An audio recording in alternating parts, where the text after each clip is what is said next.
Good evening, IL family, and welcome back to your Inclination Life broadcast here with Lady Tamil / Coach Tamil, where we talk about positive living via simple truths each week.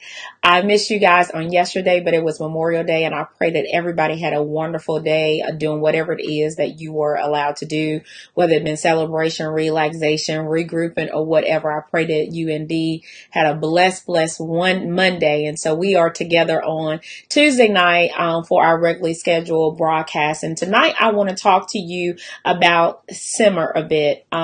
When you think about something simmering, the first thing that comes to my mind is cooking, because there are things where we are in a society now where we have come up with these microwaves, and there are so many things that we put in the microwave and we cook easily, and we have all of these air fryers, and we have these pressure cookers and things that make life simpler for us, things that make cooking a lot easier for us. But there's nothing like those meals where you actually have to take the time and put some love and some attention in there to put that simmer in there, like the crock pot meal that sits there all day, or the beef roast that you've had in the oven for hours, or the ribs that you've cooked they're falling off the bones. Those things, you can taste the flavors, you can taste the things that have been placed on the inside of them. You can taste, it's just almost like in every single bite, you can taste what the chef put in. You can get out the full flavors. You can feel the love in those kind of meals a lot of times when they come across.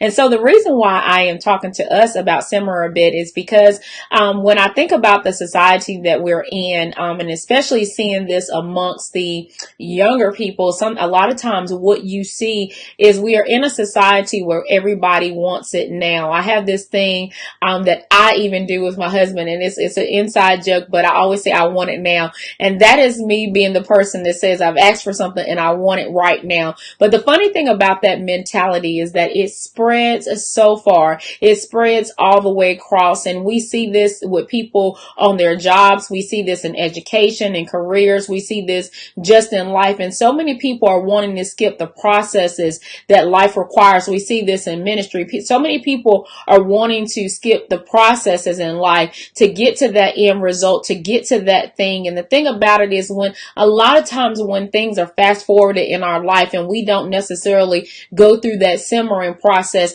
the appreciation is different. We walk away from it not necessarily being as satisfied as we are if we've gotten something that has actually been in that place where it's simmered, that thing where it takes time. And so when we allow ourselves to simmer a bit through the processes of life that God has given us, the things that and I would like to use us even as a meal tonight, when people begin to pick the fruit off of our lives, when people begin to be able to taste of the things that God is manifesting through us, it tastes a little bit different. It seems a little bit different. It's a little bit different to their ears. It's a little bit different to their interaction when we have simmered a bit, when the things of us, it's just like when God begins to grow you and begins to mature you. And then all of a sudden, you say, I'm in this mature place and I take off, and you haven't allowed yourself to simmer a bit. Well, the things that come out of you are like the things that will come out of someone that has been microwaved versus the person that has simmered a bit. And so I want us to remember that on tonight, to really enjoy that. And so what we got to do is make sure that even when we put the work in, even as God continues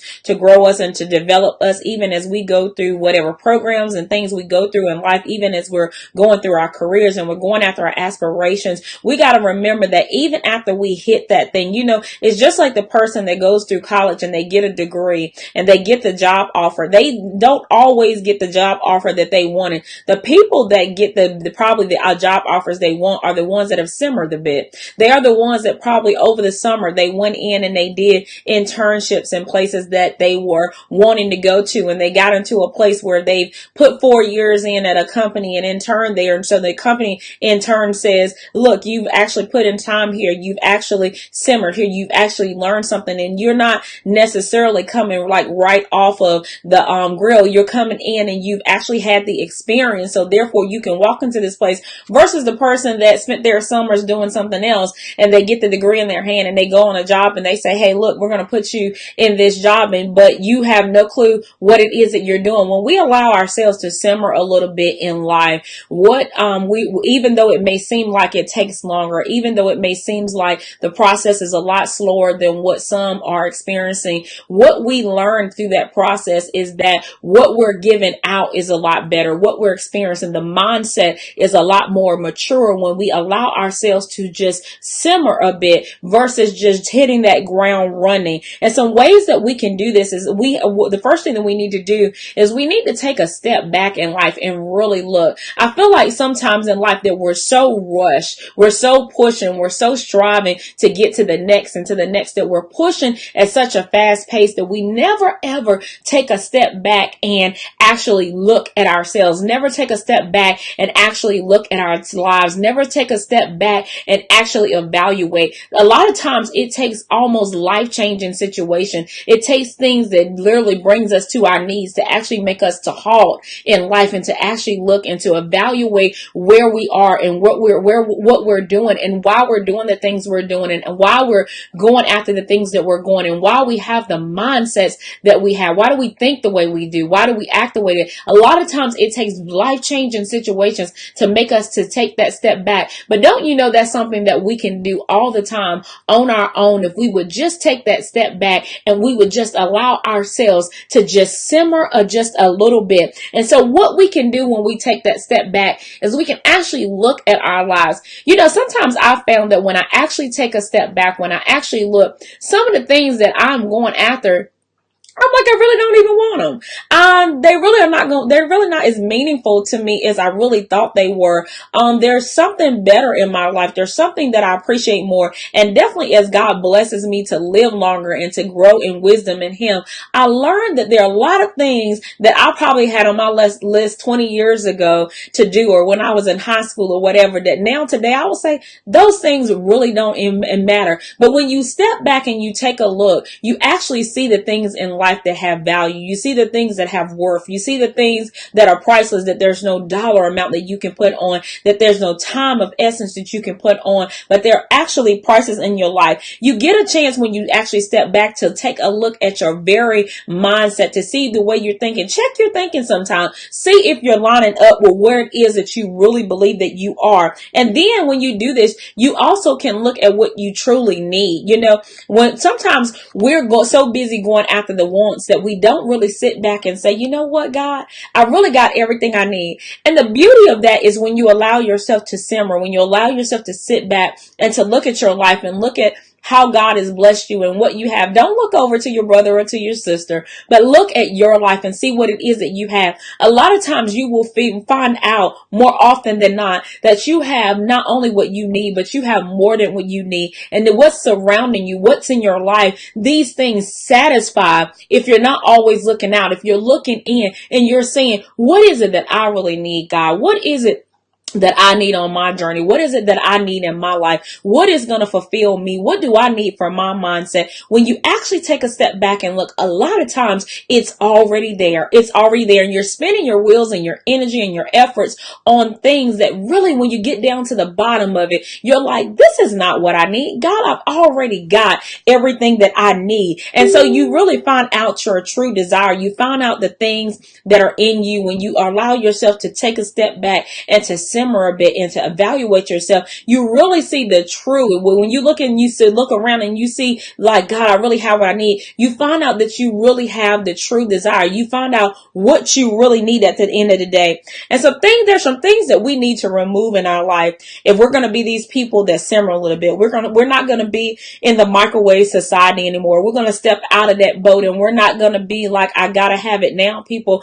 but we're going to be the people that are one of the very first things we're going to do is we're going to learn to take that anxiousness that causes us to desire that microwave, that anxiousness that requires us to just keep pushing after things and going after. We're going to remove that anxiousness from us, because the Bible says, He says, be anxious for nothing but through prayer and supplication to make your requests known unto the Lord. And when we do that, that goes with patience. That comes with faith and trusting that He's going to respond and He's going to give an answer. That comes with patience and being willing and to wait on His answer. And so when we do this, what we're going to do when we allow ourselves to get into this place where we just simmer. It's such a calm place. It's such a peaceful place because we remove that anxiousness that drives us away from our lives. We remove wrong actions. And then thinking about this, when you get into that microwave mindset, a lot of times it will put you in battles against people. It will put you in battles against things, because the thing that you'll start doing is saying, look, I got to get to it before you get to it. I got to get you. If I got to knock you off, if I got to run you off the road to get to what it is that that I'm going to get to, I'm going to get it no matter what. It puts you in this mindset where you like toss everybody to the side and you get so focused. And there are times in our life where we have to be so focused on what it is that God is calling us to. But I don't believe that God ever meant for us just to toss people to the side and say, get out of my way, because I'm going after what it is that I'm going after. Because we've got to remember that we're called to live this life of love. And even as we're simmering, even as God is molding us and he's shaping and he's making us be these people that people are attracted to our life. People are attracted to the life we live. Because when people are attracted to us, that means that our life is glorifying God. That means that God is being glorified through us. He's being glorified through the things we do. And God is not glorified when we're willing to kick one another to the side, run one another off of the road to get to what it is that we are trying to get to. So we're going to remove wrong actions on tonight. The next thing that we're going to do is we're going to be willing to go through the steps. Whatever God says, those are the steps. There are times in life where God is going to fast forward you. And then there are times in life where God is going to say, you're going to have to go through every single step. And whichever one that he gives you, we got to be in a place where we are mature enough to handle that. We're mature enough to go through the steps. We're mature enough to know that this is not the season. And you got to do that. You can only do that through and by the Holy Spirit, because you got to know where God is directing you. And so in saying that, you got to be willing to go through the steps. You can't say, I want to jump to step 12, but I'm just on number 1. Only the way that can happen is if God fast forwards you, because if he does it, then all that simmering that I'm talking about, he's going to have done all of that throughout the process. The last thing that I put here is that you actually got to enjoy your process. Like, you really have to enjoy your process. If you're going to have this simmer mentality, if you're not going to say, I got to have it right now, you're going to have to learn to enjoy the process. And that means the ups, the downs, the hills, the valleys, the twists, the turns, the flips upside down. You're going to have to enjoy the process that it is that God's giving you. You're going to have to trust that process. You're going to have to go through it by faith, but you're going to have to believe that it is going to pull the absolute best out of you. It's going to pull the absolute greatest out of you. You're going to have to embrace that process, and you're going to have to go through it. Because as I opened up on tonight, talking about that meal that you get where you can tell that the love has been placed in it because someone took the time and they put the flavors and they nurture. Even some of the greatest cook, after they taste the food to see that it's perfectly seasoned, they turn it down to the lowest temperature and they continue to let it simmer so that all of the flavors and everything can work together, so that when it hits your palate, it tastes the absolute best. You can feel the love. You can taste the love. You can sense it. It gives you comfort. It gives you fullness. It's almost like you can feel the love coming through the food. My husband has this thing where he says he can tell when the love has come through the meal versus one that you went in there and you just threw together to say that I got something to eat. Tonight, we want to be God's children, that we've simmered a little bit. We've simmered to the place that when we are in people's lives, that what they're getting is love. What they're getting is someone that has went through their process. What they're getting is someone that has went through the steps. What they're getting, because the thing about that is, as God uses you in the lives of people, one thing about it is you're going to need to have went through your process, because that's the only way that you can help other people. That is the only way that you can minister to others. That is the only way that you can pull one another's up. But if you went through the microwave, if you skip the steps, you won't be able to properly guide them. And that is a lot of what we're seeing today. We're seeing people that have went through microwave processes, and all they're teaching people to do is, hey, pop in there for a few minutes, come back out, and oop, you're done. They don't know anything about process. They don't know anything about steps. They don't know anything. They're not really truly trusting and relying. And we don't want to be like that on tonight. We want to be the people that trust God, trust the process, and we're going to simmer a little bit. We're going to realize that what God has around us, We're going to trust his process on tonight is the best way to end that. And so I hope that this has encouraged you and that it'll encourage you to kind of just relax a little bit in life, kind of just simmer, kind of just evaluate where you are in life and enjoy that and embrace where it is that God has you, because somebody's going to come up and they're going to realize that you've been through your process. They're going to realize that they can eat from the fruit of your tree because you've been through that process. And that is something that is going to aid them and it's going to encourage them to trust the process that God also has for their life. So I hope you tune in with me next week as we have another conversation about positive living via simple truths. Have a good night, everybody. Goodbye.